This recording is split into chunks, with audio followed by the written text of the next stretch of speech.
Неемия, 2 глава. Я проповедую сегодня на теме «Дух Санавалата». Кто пишет, пускай пишет. Дух Санавалата. Есть такой дух, между прочим. Дух Санавалата. Санавалата. Тише, тише, тише. Потому что все равно я вас не слышу. Группа порядка, я сказал, во время проповеди никто не должен быть в коридоре или в фойе. Все должны быть в зале. Прогоните все сюда.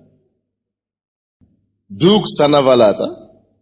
2 глава 10 стих. Когда услышал это Санавалат, Хоронит и Товия, аммонитский раб, то им была весьма досадна, что пришел человек заботиться о благе сынов Израилевых. Братья и сестры, оказывается, что есть люди, кому досадно о том, что кто-то другой заботится о другом человеке. То есть такой дух, который приносит уныние, который приносит огорчение, который приносит досаду в жизнь и в сердце, когда они видят, что кто-то начинает заботиться, делать что-то хорошее. Может быть, вы заметили, как такой подобный друг где-то в городе или где-то в миру. Может быть, вы жили возле такого человека. Дух Салават. Как? Санавалата, да. Дух Санавалат. Это такой дух, который заставляет человека огорчаться. Расстраиваться. И все там бурлит. Когда другой человек делает что-то хорошее. Когда другие люди делают добрые дела, он огорчается. Когда другие люди двигаются вперед, ему досадно, ему плохо, и он ищет что делать, чтобы обязательно навред, чтобы это окончить. 10 стих я еще раз читаю. Когда услышал это, что они услышали? Они услышали о том, что стены иерусалимские, которые были разрушены, что Бог теперь поднимает народа. Бог теперь поднимает лидера, чтобы восстановить стены иерусалимские, чтобы теперь построить заново город, который был разрушен. Вроде бы это должна быть хорошая новость. Но для кого-то это вовсе не хорошая новость. Потому что когда стены иерусалимские построятся, тогда пойдет забота о детях Израилевых, о детях Божьих. И когда кто-нибудь заботится о Божьем народе, и кто-нибудь, начинает печься и заботиться о них, тогда это то, что возбуждает этот дух у таких людей, которые имеют дух Санавалата. И это дети, и это целый народ. Когда услышали это, Санавалат, Хоронит и Товия, аммонитский раб, то им было весьма досадно, что пришел человек заботиться о благе сынов человеческих. Now, речь тут идет о Неемии. Неемия получил его призвание от Господа. Пришло время, когда он знал, для чего Бог его создал. То есть он пришел к такому осознанию, к откровению того, что он должен делать. Он знал, что его миссия – это теперь уже не быть рабом Божьим. Это построить иерусалимские стены, которые были разрушены. У него было призвание от Бога. у него было предназначение от Бога, Божие, у него была рука Божья была на нем, Бог дал ему бремя, Бог его избрал. Братья и сестры, если Бог тебя избирает, если рука Божья на тебя, может быть, когда-то еще никто не известный, может быть, будут не такие серьезные атаки.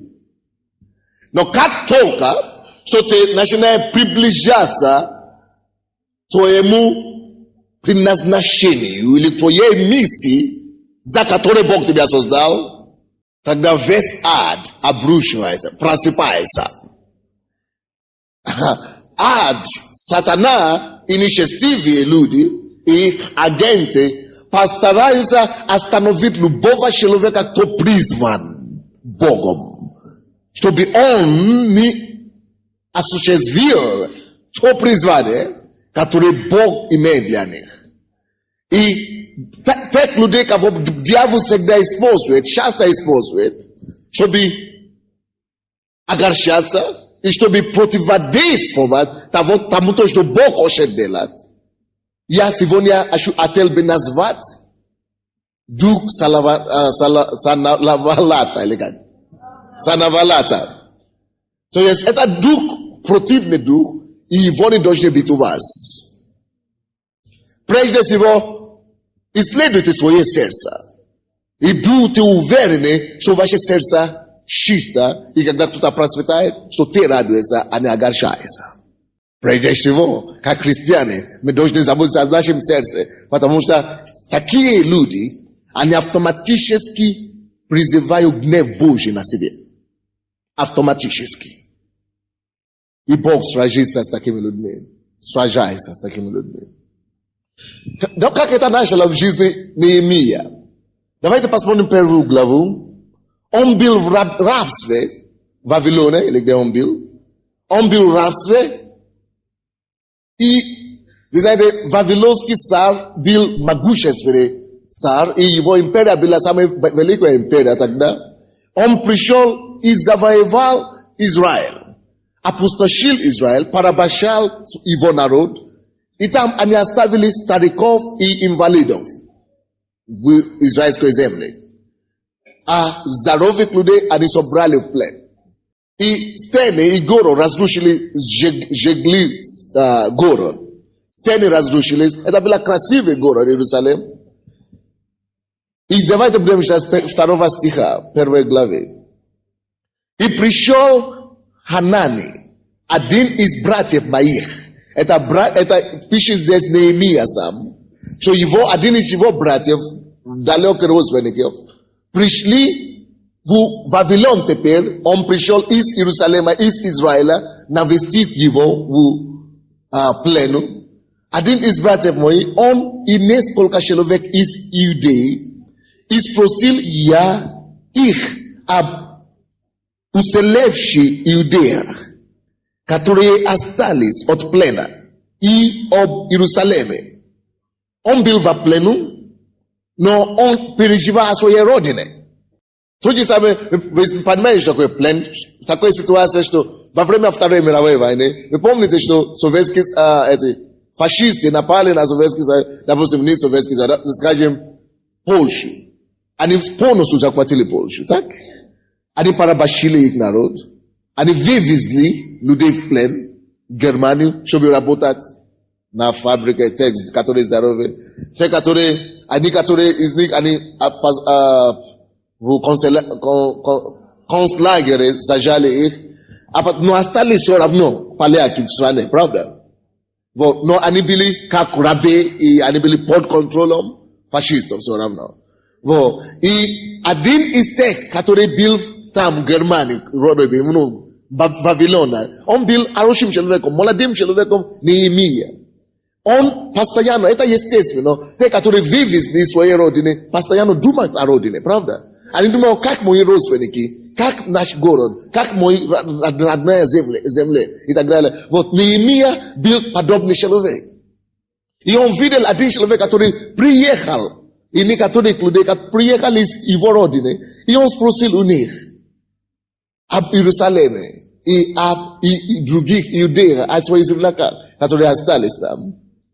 3 стих. И сказали они мне, оставшиеся, которые остались от плена, находятся там, в стране своей, в великом бедствии. Конечно, это мы можем представить себе после войны, после порабощения. Конечно, только бедствие может находиться такой народ. И в уничтожении. И стена Иерусалима разрушена, и ворота его сожжены огнем. Услышав эти слова, что должен делать патриот? Патриот, который был не только патриотом своей родины, он был патриотом своей родины, но он был в плену. Ужасное положение. Если он сам в плену, значит, он себя не может освободить, тем более свою страну освободить. Он был абсолютно беспомощный, но он знал что-то, что есть Бог, который называется Бог Израилев. Бог Авраама, Бог Исаака, Бог Иакова. Он знал об этом, что есть Бог на небе. В плену он знал, что если его тело в плену, если его душа в плену, его дух может быть свободен. Его дух может быть в руке Господа, даже в плену. И когда он услышал о ситуациях своей родины, со его народом, и ужасная ситуация, город сожжены и так далее. И что он делал? Услышав эти слова, я сел. Он присел, во-первых, шок получил. Но это не все. Он поднялся с этой ситуации. Я сел и заплакал. Это вы можете себе представить, конечно. Человеческая реакция. Это первая реакция. И печален был несколько дней. Но заметьте себе, что следующее. И постился, и молился перед Богом Небесным. Now, то, что он говорит, что я присел и печалился несколько дней, это не просто печали о беспомощности. В то время, когда он печалился, он также молился и решил не кушать. Решил принять решение попуститься. То есть, он знал, что эта ситуация его давит. Эта ситуация его угнетает. Он ничего не может делать физически. Он беспомощный. Что он может делать? Он вспомнил, что есть Бог на небе. Он отделал все, что можно, чтобы заслужить внимание Бога. Чтобы остановить Бога, чтобы Бог презрел на него. Он отделал что-то делать о своей стране. Он отделал что-то делать о своей родине. И единственный, кто может решить этот вопрос, это только Бог. И поэтому он отказался от пищи. Он был насколько обременен этой проблемой. Бремя Божье пришло в его дух. Это слово опечалился. Это не просто печаль, просто это печаль по Богу. Это Божья печаль. Это то, что Бог положил ему на сердце. Переживание за своей страны, за своей родине, за своей судьбы, за судьбы его народа, целого народа. Что он начал делать? Он начал молиться и начал поститься. Братья и сестры, когда что-то прижимает тебя к стенке, ты смотришь направо, некуда идти. Смотришь налево, некуда идти. Смотришь вперед, некуда идти. Смотришь назад, нельзя вернуться. Смотри вверх, там будет Бог.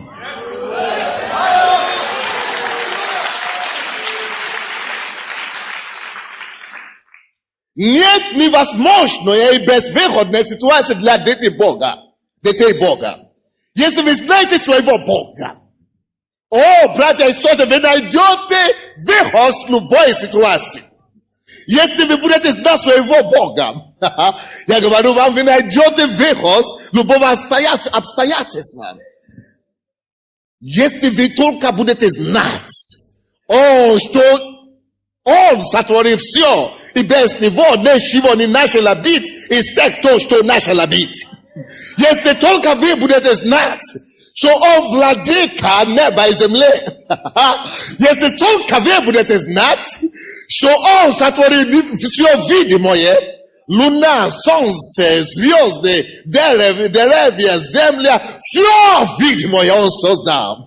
Если вы только будете знать, что и все невидимое он создал, галактики, воздух, ангелов, все что угодно, все в его руке. Он есть Бог всемогущий. Если вы только будете это знать, тогда вы сможете знать также, что мой выход в нем, мой ответ в нем, мое решение в нем, мое чудо в нем, мое исцеление в нем, мое избавление во Христе Иисусе. Братья и сестры, если Бог не отвечает тебе, если ты находишься в ужасной ситуации, это потому что ты еще не молился достаточно. Либо потому что ты еще вообще не молился, либо потому что ты еще не молился достаточно. Может, потому что ты еще недостаточно взыскал его лицом. О, Бог, он не глухой Бог. Он не Бог, который спит. Нет, он даже не дремлет, тем более, чтобы спать. Он ощущает, чтобы ты действительно сидел, как и Неемия присел, чтобы ты рыдал от души, чтобы ты взыскал его от сердца, чтобы ты от всего своего сердца, от всего твоего создания искал его. Написано, Иеремия 29 глава, 13 стих, вы будете искать меня, вы найдете меня, когда вы будете искать меня всем сердцем вашим.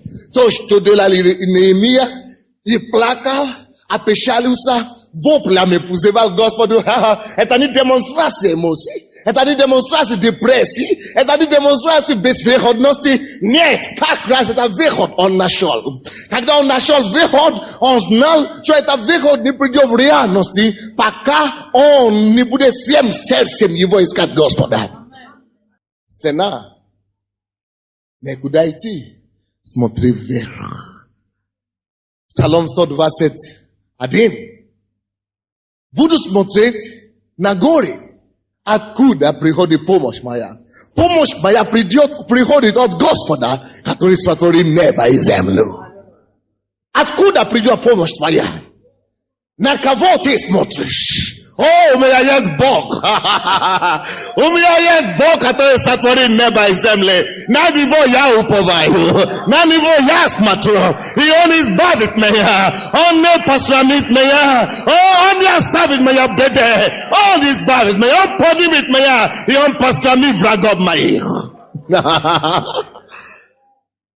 Важно, чтобы мы знали, с какой горы идут помощи наши.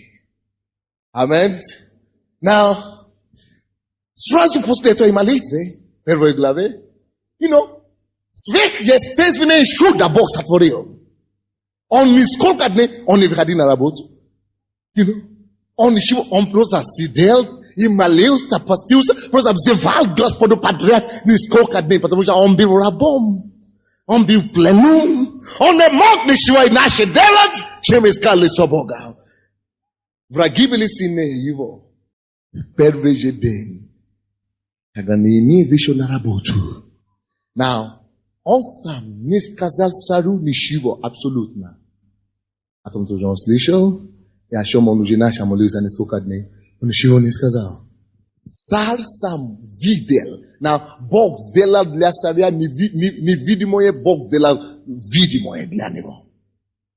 Закрытый скорбь в душе Бог явил наружу. И царь видел в нем какую-то скорбь, печаль. Это во второй главе, мы будем читать первый стих. И царь говорит ему, почему ты такой грустный сегодня? А он вообще не был грустный на самом деле. Но Бог показал царю эту нужду его, о которой он не просил у царя, он просил у Бога. Несколько дней до того. И Бог дал благорасположение ему перед царем. Давайте будем читать с 5 стиха 2 главы. Неемия, 2 глава, с 5 стиха по 8. И сказал царю: если царю благоугодно, и если в благоволении раб твой перед лицом твоим, то пошли меня в Иудею, в город, где гробы отцов моих, чтобы я обстроил его. И сказал мне царь и царица, которая сидела подле него: сколько времени продлится путь твой, и когда возвратишься? Это царь, представляете себе, у кого они находились в плену. Он был рабом этого царя. И благоугодно было царю послать меня, после того, как я назначил время. И сказал я царю: если царю благоугодно, то дал бы мне письма заречным областеначальникам, чтобы они давали мне пропуск, доколе я не дойду до Иудеи. И письмо к Асафу, хранителю царских лесов, чтобы он дал мне деревья для ворот крепости, которая при Доме Божьем, и для городской стены, и для дома, в котором был мне жить. И дал мне царь, так как благодеющая рука Бога моего была надо мной. Братья и сестры, хочу вам сказать, то единственный подвиг, который совершил Неемия, о котором мы знаем, это то, о чем здесь написано, что он построил Иерусалимские стены, восстановил. Это было, почему я говорю, это единственный подвиг? Потому что это единственный подвиг, который нужно было. У каждого человека есть определенное призвание от Бога. Now, он не был проповедником или пророком, как все. Может быть, Бог тебя призвал был инженером или кем-то. Но каждого человека Бог призвал какое-то задание выполнить за свою жизнь, который прославит Бога.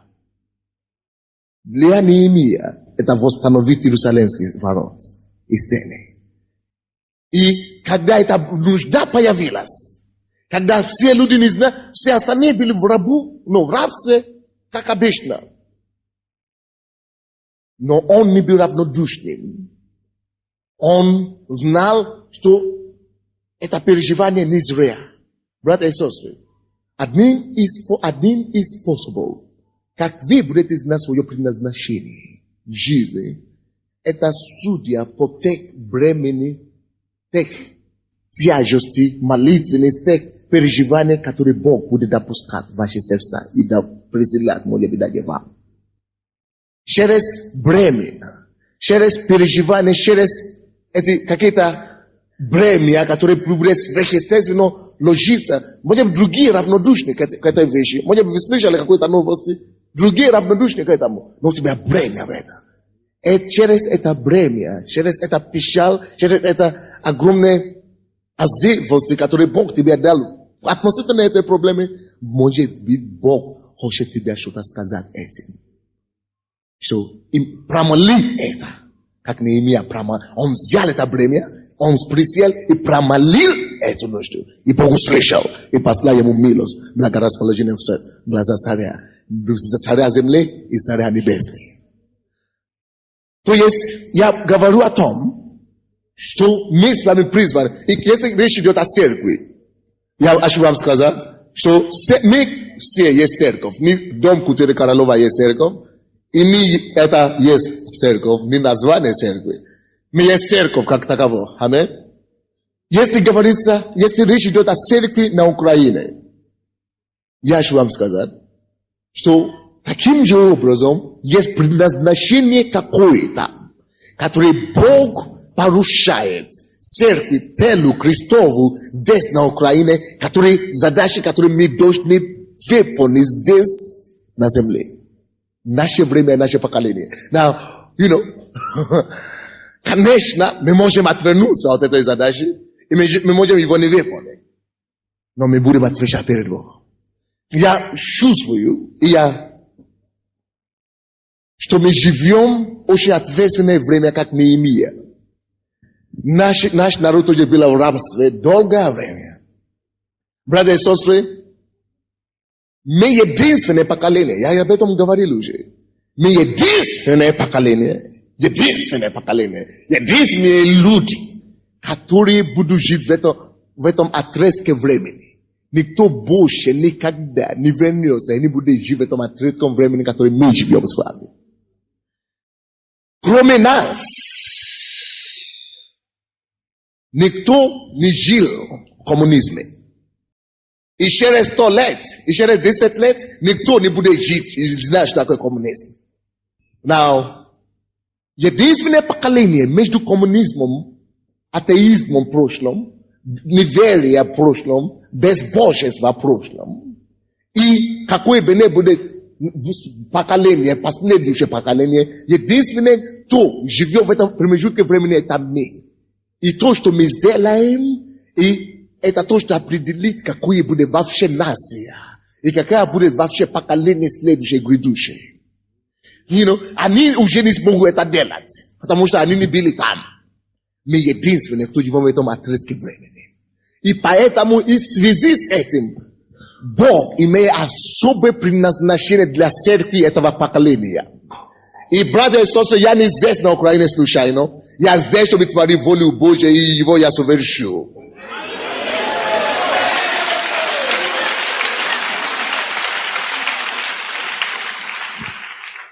Не задавайте мне вопрос, почему именно с Африки Бог привел, и почему именно тебя Бог привел, или кого-то Бог привел. Спросите у него, он не глухой, он слышит тебя, спроси. И он не мой тоже, он ответит тебе, хорошо? Я не хочу беспокоить себя об этом. Почему-то он меня, я тоже не хотел, он сам составил. Пойми. Поэтому я здесь на миссии. И я не знаю, если Бог видел все украинцев, и все равно меня привел, не думайте, что я буду похож на другого украинца. Если я буду построить под вас, тогда я не сделал то, ради чего меня привел сюда.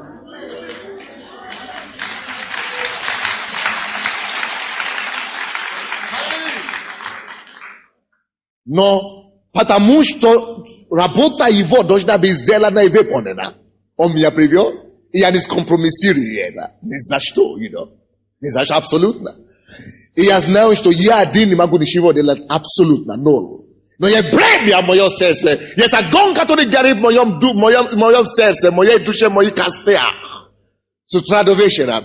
И я знаю, что реформация и пробуждение. Это есть зов Божий. Братья, я хочу вам сказать, что вы не сами привели себя в эту церковь. Бог вас привел. Это не я же вас не знал. Вы были в миру, я был где-то, но я был в церкви, но Бог вас привел сюда. Это значит, Бог создает свою команду. Есть предназначение. И я знал, что в этом промежутке времени, в котором мы живем, мы должны создать какую-то базу для последующего поколения. Бог ждет нас, Бог надеется на нас. Мы не подведем его. Вот мы как Неемия, где-то месяц назад или несколько недель назад, мы начали молиться как церковь. Кто заметил, что мы начали выпрашивать, как Неемия. Мы тоже присели на полу, и мы начали молиться, правда? Мы начали молиться, о Господи, посети нас, мы хотим Тебя видеть, мы хотим Твою славу видеть. И Бог начал дать нам какие-то, благорасположения и какие-то благословения. И мы чувствуем это уже в духовном мире. Аминь. Слушай. После того, как Неемия промолил его предназначение, Бог ему дал первое расположение, благорасположение. Бог, даже царь этой всей империи, сам царь, дал ему письмо. И destroy. И вроде бы все вопросы решены. Все снято. Оказывается, еще не все. Тут мы доходим до 10 стиха 2 главы. Читай. 10 стих 2 главы. Когда услышал это, Jest niektóre wysi, które nie zja słyszeć niektórym. Jest niektóre uszy, które nie должны слышать, что кто-то хочет угодить Богу и исполнить его призвание. Потому что если они услышат, все, бурдит там что-то уже автоматически. Хорошие как-то, так Бог им позволяет, чтобы именно они слышали в первую очередь. Когда услышал это, Санавалат, Хоронит, они родственники, между прочим. Не изучайте, вы увидите свет. Итовия, Аммонинский раб, то им была весьма досадна, что пришел человек заботиться о благе сынов. Им была досадна. По какой причине? Что пришел человек заботиться о благе Божьем народе. Слушайте, братья. Если человеку плохо и досадно, когда у кого-то другой что-то получается, если человеку плохо и досадно, что кто-то заботится о благе другом народе, это человек на самом деле, которому плохо, которому досадно, он на самом деле не свободный. Не то, что он плохой человек, он раб. Это он не свободен. Он не свободен от зависти.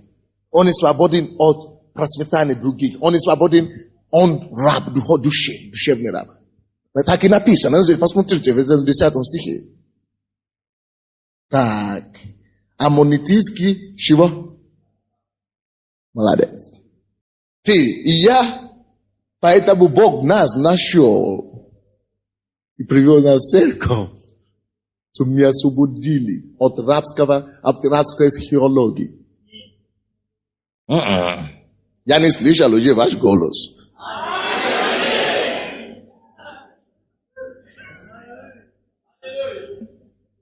Может быть, еще и кому-то из вас еще плохо, когда у кого-то другого получается. Может быть, это еще есть кое-где в зале, или кое-кого. Освободись, дорогой.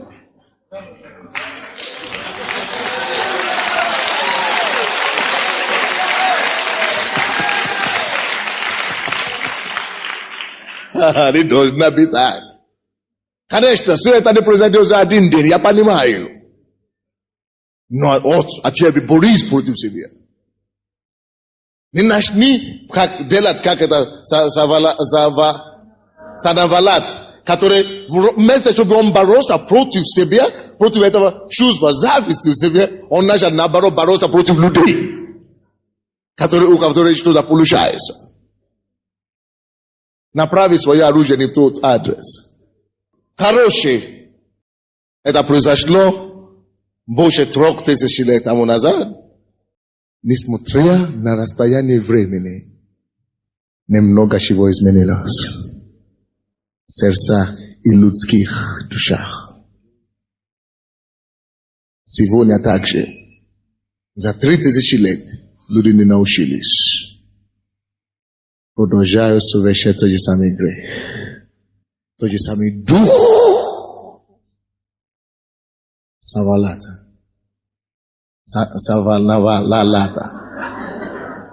Санавалата. Тот же самый дух все еще продолжает одержать людей. Одерживать людей. Да, дух Каина. Если мы уже с вами в церкви, если мы уже с вами во Христа Иисусе, давайте будем быть или будем свободными до конца. Давайте примем решение быть свободными навсегда. Быть свободными от плоти, от плотских вовлечений, от плотских завистей и так далее. И просто будем рабами всемогущего Бога, рабами праведности и святости. Братья и сестры, то же самое происходит сегодня. Если ты открыл в себе какое-то призвание от Бога, если ты перестал ходить по мукам, если ты перестал блуждаться, как заблудившаяся овца, Если ты пришел действительно к твоему предназначению, ты нашел Бога, и ты нашел то призвание, которое Он имеет для тебя, тут же дьявол находит своего сановалата. Тут же он поднимает кого-то, может быть, даже в твоем собственном доме.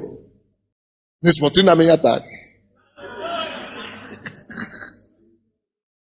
Тут же он находит своего сановалата, чтобы тебя удручать, чтобы тебя угнетать, чтобы тебе как-то стать служить, жалом твоей плоти.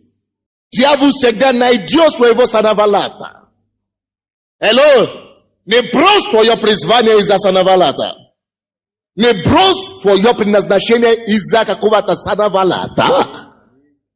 Противостой сановалата в твоей жизни. Противостой всякого сановалата, который пытается остановить твое призвание, осуществиться. Противостой, стань против. Не покорись таким духом. Отгони их от себя.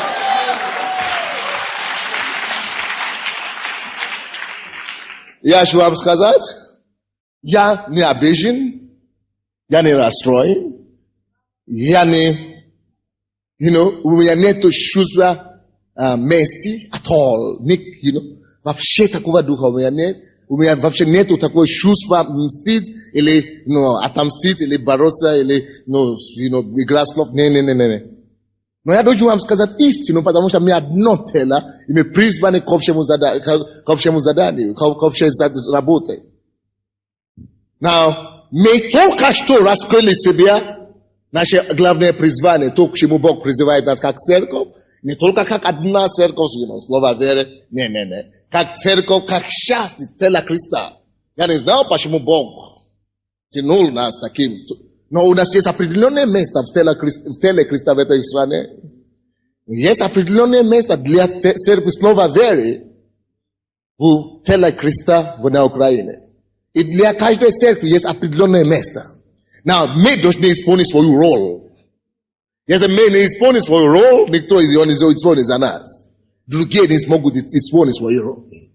Мы с вами только что обнаружили свое призвание. Бог призвал нас, и Бог дал нам, благорасположение, как Он дал Неемии. И тут же, дьявол нашел сановалата, чтобы противодействовать, и чтобы остановить то, что Бог делает. Алло, мы не в шоке из-за этого. Нет, абсолютно. Я не в шоке, я не в замешательстве, абсолютно. No. Нет. Я не в замешательстве. И мы не в страхе, абсолютно. Мы не в страхе, абсолютно. Но мы понимаем, что в чем речь, о чем речь. Мы понимаем, что происходит. Мы слишком много знаем о Боге. Мы слишком долго ходим с Ним. Мы слишком глубоко копались в это слово. Так что мы не раздражаемся на людей, мы не обижаемся на людей. И мы просто принимаем это все духовно. Аминь. О чем я говорю, братья? Бог призвал нас евангелизировать Украину. И Бог сказал нам послать миссионеров во все точки земного шара, но начиная с Украины. Бог также сказал нам с этого года, что Бог умер, Иисус Христос умер не только для простых людей украинцев, Он умер для всех, от президента до депутата. И мы взяли на себе вызов евангелизировать всех. И дьявол взбесился. Именно это слово. И дьявол взбесился просто. Все. Он хотел остановить. Но это норма. Кто знает из вас, когда Иисус, Спаситель мира, родился, чтобы спасти мир. Что случилось? Откройте Евангелие от Матфея. Когда Иисус пришел, чтобы выполнить свое также предназначение, как мы сейчас открыли себе также свое предназначение. Вы думали, что дьявол спал? Я не думал так. Я думал, что он нашел другого сановалета. 2 глава, 16 стих. От Матфея 2:16. Кто-нибудь нашел? Duh sanavalata jest to, że same duch. Один дух под разным именам. По-разному называется, но тот же самый дух. Давайте будем читать 2 глава, 16 стих. Тогда Ирод, увидев себя осмеянным вахвами, весьма разгневался и послал избить всех младенцев в Вифлееме и во всех пределах его, от 2 лет и ниже, по времени, которое выведал от волхвов. Вы знаете, о чем речь идет? Иисус Христос родился, и эти волхвы были у царя Ирода и сказали ему, что родился Спаситель мира, царь Иудеи. А Ирод сказал, как это? Иудеи находятся под моей империей. Как это какой-то царь родился им? Спаситель какого-то мира ищу. И меня он пришел спасти. Какой спаситель? Я его скорее всего убью, чем он скорее раньше, чем он успеет кого-то спасти. Я его вообще уничтожу. Да. Потому что дух зависти у него был укоренен до глубины. Все. Некуда глубже. Из-за того, что он хотел убить одного Иисуса, ему Иисусу тогда было полгода, он сказал убить вообще всех детей новорожденного с этого первого дня до 2 лет. Всех детей, мальчиков в этой области, всех вообще убить. Из-за того, только чтобы убить одного из этого самого. Он забил, дьявол, это Ирод, забил, что есть Бог на небе, что Бог что спит. Да, кажется, что Бог ничего не делает, допускай. Но Бог не допустит, чтобы совершился аборт его ведения. Он не допустит аборт его ведения.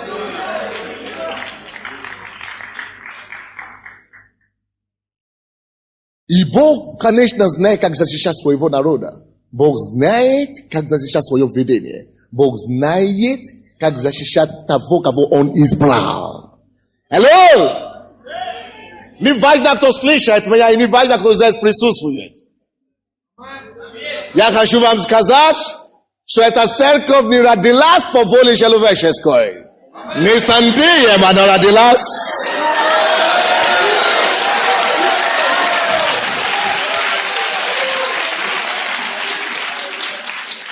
Она родилась по воле того, кто создал вас.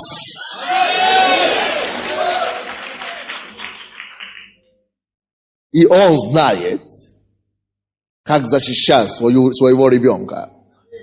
Иисус не родился по воле Иосифа или Марии. Они бы не знали, куда деться. Но Иисус родился по воле Отца Небесного, который создал Ирода самого. Библия говорит, что праведник, он смел как лев. Я чувствую это на себе сейчас. Бог опередил Ирода. Он вывел Иисуса до его убийства. До его жестокого кровопролития и убийства детей. Он убивал невинных детей. Тысячи из них. Убивал всех.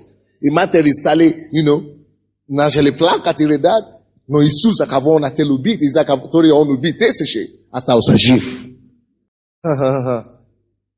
Библия говорит, никто не может идти против вражня. Не смей и не пробуй. Концовку Ирода была ужасная. Он умер трагической смерти. И он пошел в ад.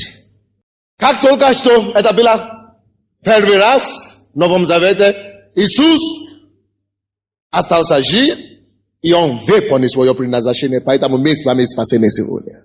Его никто не убрал преждевременно. Он совершил свое призвание. Братья и сестры, есть также дух Савалата и Ирода, и дух Каина, который сейчас восстает в этой стране. Понедельник, в каком-то районе, по-моему, в Жотновом районе, люди молились, и Бог сказал им, разрушите, молитесь против духа Nerona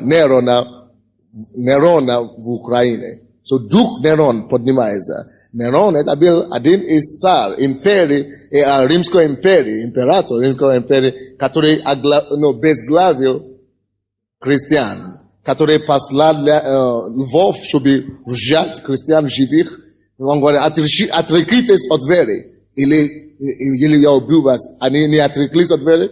Братья и сестры, нам так легко быть верующим сейчас. Нам так легко служить Богу сейчас. Тогда они служили Богу своей кровью. Он убивал христиан, он думал, что он всех уничтожил. Оказывается, нет. После несколько лет после его смерти, вся Римская империя, которую он хотел защищать, от которой он хотел избавить христиан, вся империя и его престол, там, где он сидел, все стали христианской. You know?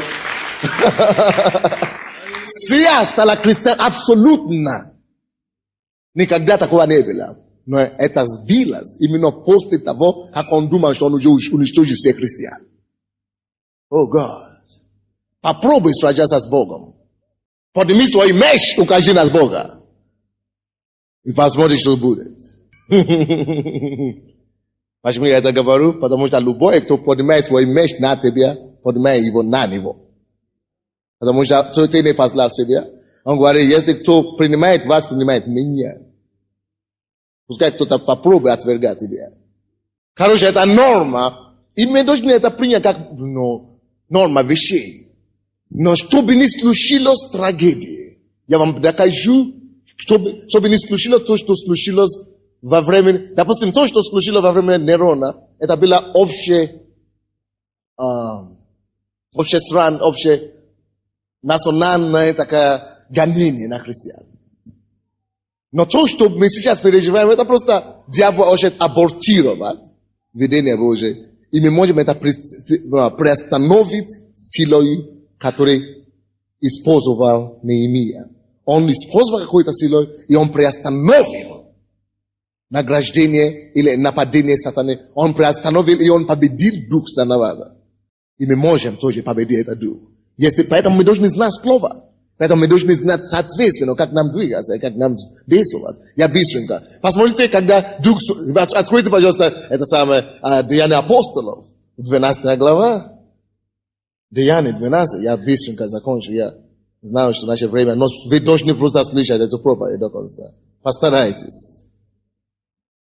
12 глава, первые 3 стихи.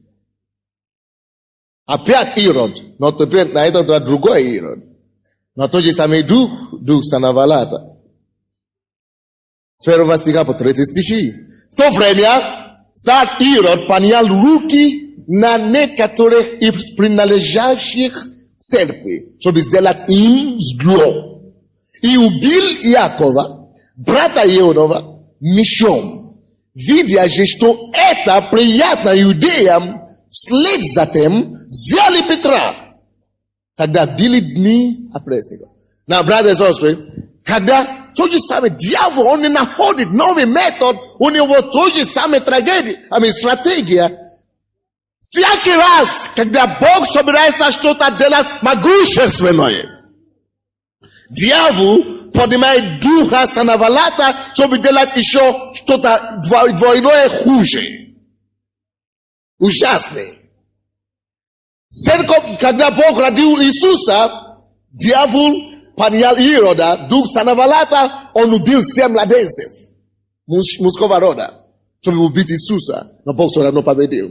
И когда церковь родилась, церковь только что родилась, первые годы, церковь только что начала расти, и церковь, за один день 3000 человек покаялось, на другой день 5000 человек покаялось, пробуждение во всем городе. Цари и царь Ирод забоялся. Если мы не остановим эту секту, это христиане, они назвали их секту. Если мы не остановим эту секту, мы потеряем власть. Они думают, что мы стремимся к власти физической. Они не знают, что мы стремим не к власти физической, а к царству небесному. Но власть всегда не внешит. И тогда власть не внешила. yani nashali na padat na serkov. Now serkov dumala što eta praidiot, yani ubili Stefana, ani ubili Yakova, yani взяли пастора Петра теперь, лидера, апостола, все, когда церковь ожилась, когда Бог просто послал им откровение Духа Святого, Бог просто проговорил, что нужно что-то делать. Церковь имеет силу. Церковь может остановить дьявола в любое время. Церковь может остановить дух Санавалата. Церковь может остановить дух Ирода в любое время. Только нужно действовать. Что нужно делать? 5 стих. Итак, Петра стерегли в темнице. Между тем, церковь прилежно молилась о нем Богу. И что случилось? После того, как церковь прилежно молилась Богу, а Петра, что случилось? Петра убили или нет? Now, Бог послал избавление. Слушайте. Но, посмотрите вещи. Во 2 стихе убили Иакова мечом.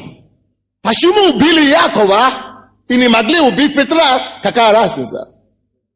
Потому что между 1 и 2 стихом, и 2 и 3 стихом, когда арестовали Петра и Иакова, не написано, что церковь молилась. Церковь думала, что это пройдет, это просто, это временно такое явление, ничего. Нет. Когда церковь молчит, когда церковь бездейственна, тогда дьявол процветает. Когда церковь слаба, когда церковь, безинициативна, когда церковь не агрессивна в духе, и когда церковь не использует свою духовную власть, тогда дьявол просто издевается над церковью, и над членами, над пасторами, он делает, что он хочет. Если бы то, что было сделано в 5 стихе, было сделано во 2 стихе, Иаков бы остался жив. Есть сила в молитве. Библия говорит нам, что Илья был человек подобно нам. Он вышел однажды, и он решил помолиться. Он молился настолько сильно, что он просил Бога прекратить послать дождь на землю в течение 3,5 лет. И по его молитве, небо не могло не ответить. Бог не мог не ответить, потому что человек будет молиться. Он промолил это, и не было 3,5 лет, года дождя вообще на землю. Засуха пришла, потому что один человек молился. Есть сила, огромнейшая сила в ей молитве, как святой. Библия говорит нам, и много может усиленная молитва праведного. Нас много сегодня как праведных. И когда мы молимся, мы определяем историю и судьбу нашего народа. Неемия молился, и Бог восстановил Иерусалимские стены. Церковь не молилась, и Ирод преодолевал над церковью. Та же самая церковь, в том же самом городе, в то же самое время начала молиться. И Бог освободил Петра от руки того же самого Ирода. Какая разница? Только что того убили, сегодня не могли убить, была промежутка молитва церкви усиленная. То, что будет с нашей страной, и то, что будет с поколением будущим, конечно, зависит от нас, церковь, на сегодня. Мы определим то, что будет. Нашей силой, нашей молитвой. Вы слушаете меня? Силою нашей молитвы. Если без силы молитвы, без, жизненной молитвенной жизни, дьявол он сначала выгонит пастора Сандей, потом он возьмет пастора Виктора, потом пастора Генри или кого-то еще, и он просто посрамит церковь. Но если церковь будет молиться, не то, что просто пастора Сандей не двинется с места. Но сами они начнут бегом по одному каяться, бессмертным по один за другим.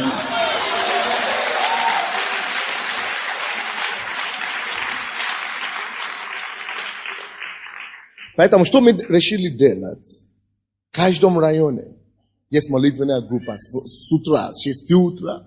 И здесь открыть комната 6 утра до ночи, до 6 утра. Ну, круглосуточно. И в каждом районе, близ вашего дома, есть молитвенные, есть дома, где люди молятся целый день.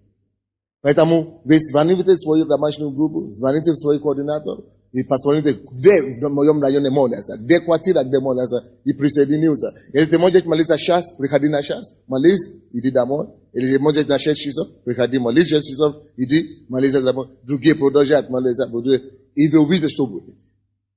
Посмотрите, что будет. Это будет такое пробуждение, что стадион Динамо будет слишком маленький для нас. Даже центральный стадион.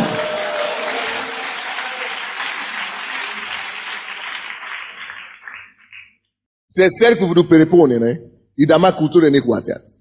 Аминь. Аллилуйя. Первое послание Коринфянам, 16 глава, быстренько. 1 Коринфянам 16. 1 Коринфянам 16, 9 стих. 16, 9. Ибо, Павел уже говорит, мы видели Иисуса, мы видели церковь, теперь посмотрите деяния апостолов. Или жизни апостолов, да. 9 стих.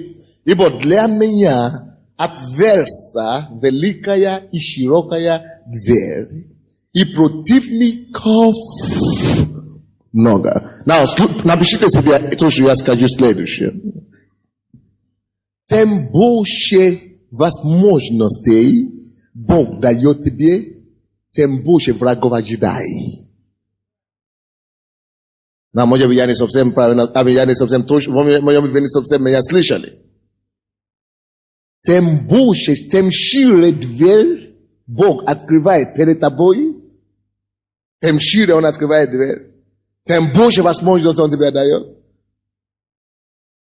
тем больше врагов и противостояния, противодействий ожидай. Не отчуждай, но ожидай. Now, вторая мысль.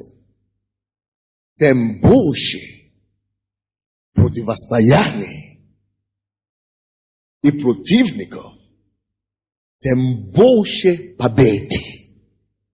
Тем больше противостояний, тем больше сражений, тем больше победы. Подчеркните это и не забудьте это никогда.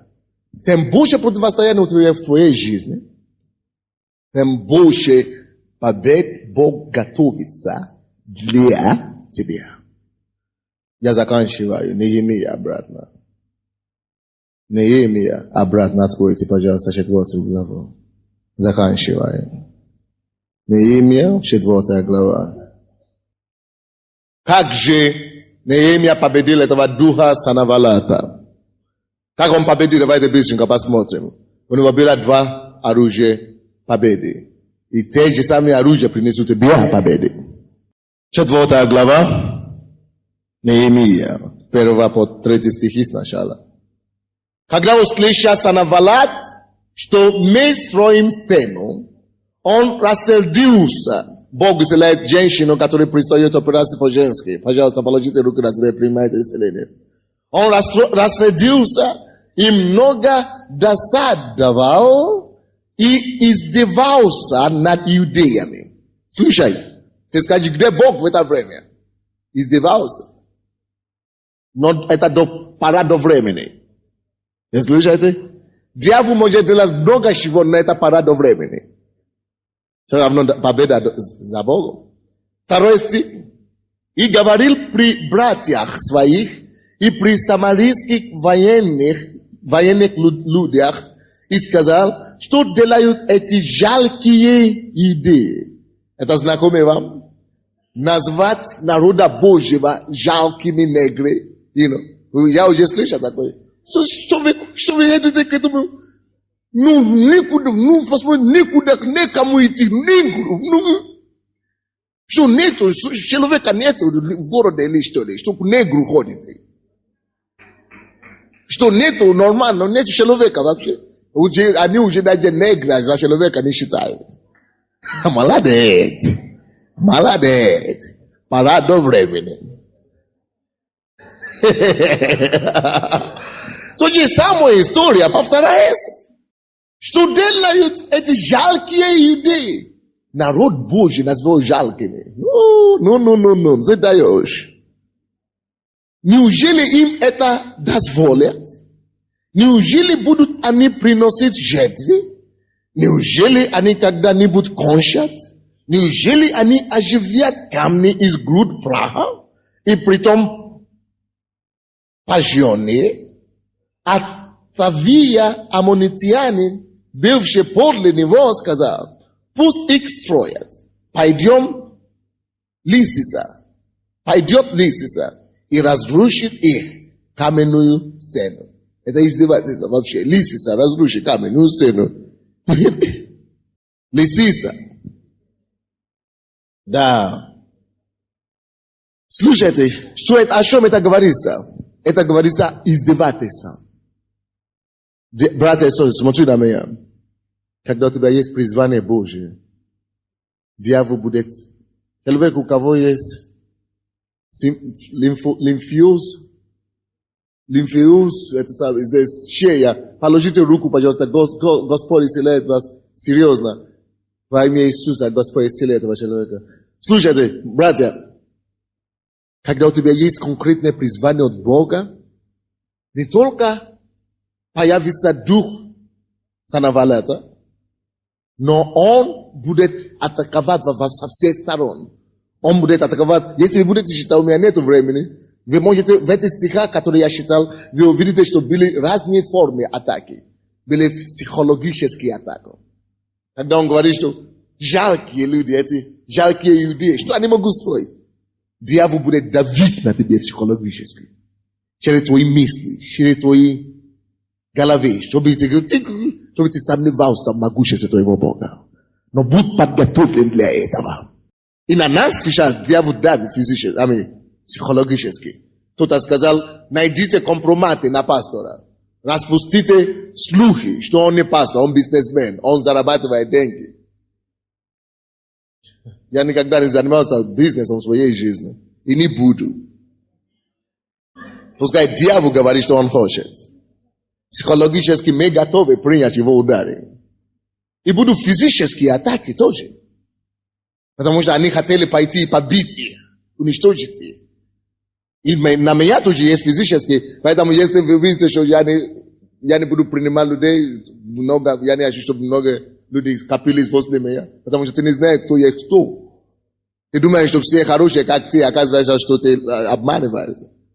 И вы знаете, против физических, против духовных сражений, ты должен идти духовным способом. Потому что если ты хочешь идти против духа физическими руками, ты не видишь духа.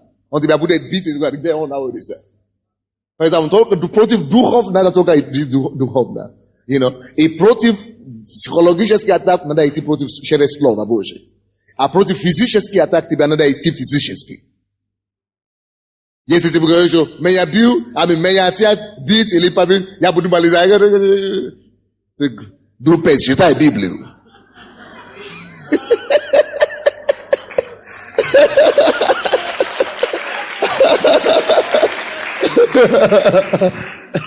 Конечно, прежде всего, ты знаешь, что это идет от сатаны, поэтому мы прежде всего мы молимся. Но есть тоже люди, кого дьявол использует.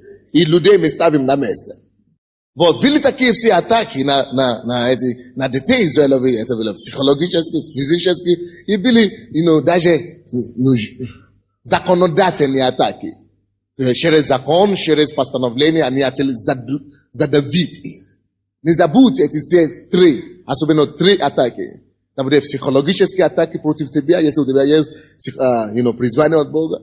Это будет всякие психологические атаки, это будет физические атаки, это будет законодательные атаки. И ты должен быть готов, как детей Божьи для этого. Но, короче, что делал Неемия? Что делали? Давайте прочтем 8 и 9 стихи. И сговорились все вместе пойти войною на Иерусалим. Они хотели пойти войною на Иерусалим и разрушить его. И мы молились Богу нашему. И и ставили против них стражу днем и ночью для спасения от них. Молились и ставили чего? Стражу. Кто-то меня спросил, почему, пастор, почему у вас есть телохранители? Почему у вас телохранители есть, что Бог не может защищать вас? Я говорю, Бог делает свою работу, я делаю свою работу. Бог учит нас быть разумными и мудрыми. Да? В истоке всякий атак лежит дьявол. И мы идем против дьявола в духовном мире. Поэтому мы молимся. Поэтому мы воспринимаем духов злобы поднебесным.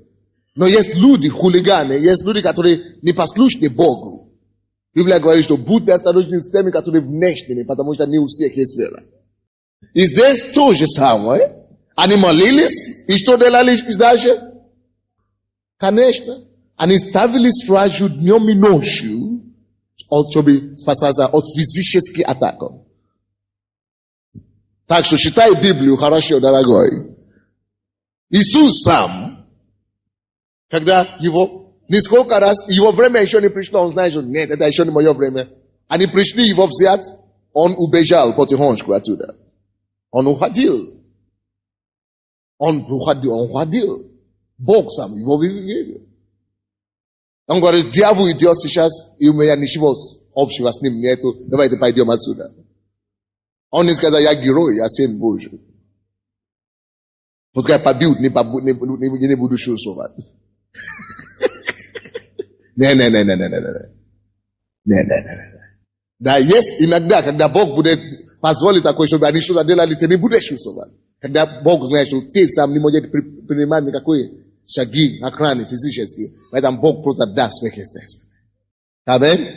Первое, что нам надо делать, молиться и быть бдительными. Что это значит? Если на нас атакуют как церковь, мы молимся прежде всего. Во-вторых, что мы делаем, мы ходим по инстанциям. Мы говорим за себя, мы защищаем себя, мы говорим, посмотрите, что мы делаем. За что вы гоните нас? Пускай ваша совесть мучит вас за то, что мы вылечиваем наркоманов, за то, что мы алкоголиков освобождаем. За что вы гоните нас? Мы пойдем в ООН, мы пойдем в международные органы, мы скажем всем повсюду, чтобы вы знали.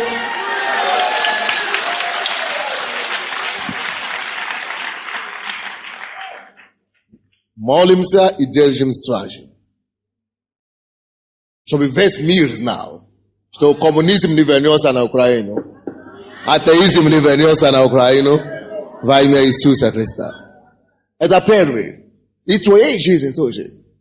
Мы должны молиться, во-первых, и должны держать стражу. И во-вторых, что делал Неемия? Он был мудрым лидером. 16 стиха будем читать. 16 стиха по 20 стихи. 16 стиха по 20. С того дня половина молодых людей у меня занималась работою, а другая половина их держала копья, щиты и луки, и латы. И начальствующие находились позади всего дома Иудина, строившие стену и носившие тяжести, которые налагали на них. Одной рукой производили работу, а другой держали копье. Каждый из строивших припоясан был мечом по шреслам своим. И так они строили. Возле меня находился трубач. И сказал я знатнейшим и начальствующим и прочему народу: работа велика и обширна, и мы рассеяны по стене и отдалены друг от друга. Поэтому, откуда услышите весь звук трубы, в то место собирайтесь к нам, Бог наш будет сражаться за нас. Давайте всем скажем: Бог наш будет сражаться за нас. Бог наш будет сражаться за нас. Это второй пункт. Я заканчиваю. То, что нам надо делать, во-вторых, это быть фокусированным. А не продолжали работу. То, что Бог призвал нам делать, давайте продолжим делать. To основное, что Бог призвал нам для... Мы не прекращаем евангелизировать, мы не прекращаем молиться за больных, мы не прекращаем молиться за освобождение, мы не прекращаем за евангелизировать людей. Даже мои друзья, пророки, так называемые, и, они пришли ко мне. Сандей, ты знаешь, почему тебе такие неприятности? Я говорю, я не знаю. Сказали, потому что ты евангелизируешь власть. Может быть, лучше перестать. Я говорю, Иисус умер за всех. Я, конечно, им не сказал так. Я говорю, хорошо, спасибо, конечно. Молодец, спасибо. Но вы представляете себе, перестать евангелизировать. Они что, Дух Святой? Что нужно переписать Библию из-за того, чтобы на меня не нападали? Не. Библия говорит, всякий, кто хочет жить благочестивую жизнь, будет гоним. Это норма христианства. Мы будем продолжать. Библия говорит, что будь фокусированы. Мы должны быть фокусированы на то, к чему Бог призвал нас сделать. Не прекращали, абсолютно не прекращали. Продолжали работать трудиться. Давайте преклоним нашу голову. Будем молиться. Когда церковь молилась, Петра освободили. Или вернее, может быть, лучше стать? Давайте станем, да. Давайте поднимем наши руки, наши голоса к Господу. Господь, мы призываем Тебя. Мы идем против духа Санавалата. Во имя Иисуса, дух Санавалат, как дух несчастья, дух Ирода. Мы идем против Тебя на Украине. Мы идем против Тебя в этом городе. Запрещаем Тебя. Разрушаем Твою силу. Во имя Иисуса. Во имя Иисуса. Мы идем против всякого духа противостояния. Эле малакета маликири молокото ботика ландо. И Господь во имя Иисуса. Мы призываем Тебя, Господь, чтобы Ты явил Твое чудо. Чтобы Ты явил Твое знамение. Так как Ты явил Твое чудо над Израилем. Для Неемии. Мы просим Тебя, явить Твое чудо для нас. Помоги нам, Боже. Помоги Твою церковь, Боже. Дай нам исполнить Твое призвание. Так как Ты пришел на помощь Неемии. Приди нам на помощь, Господь, во имя Иисуса. Мы разрушаем духа народа над Украиной. Во имя Иисуса.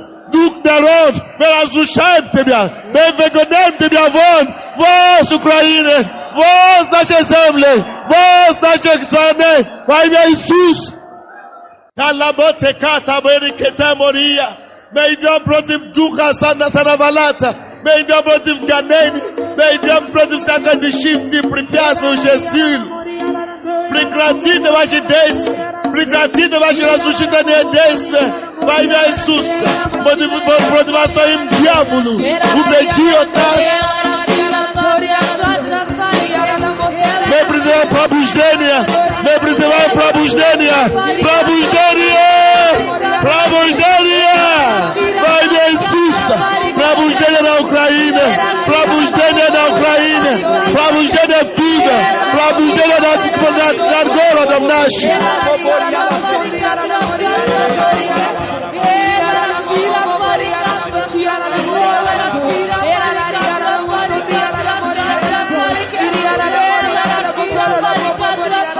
Мы призываем реформацию.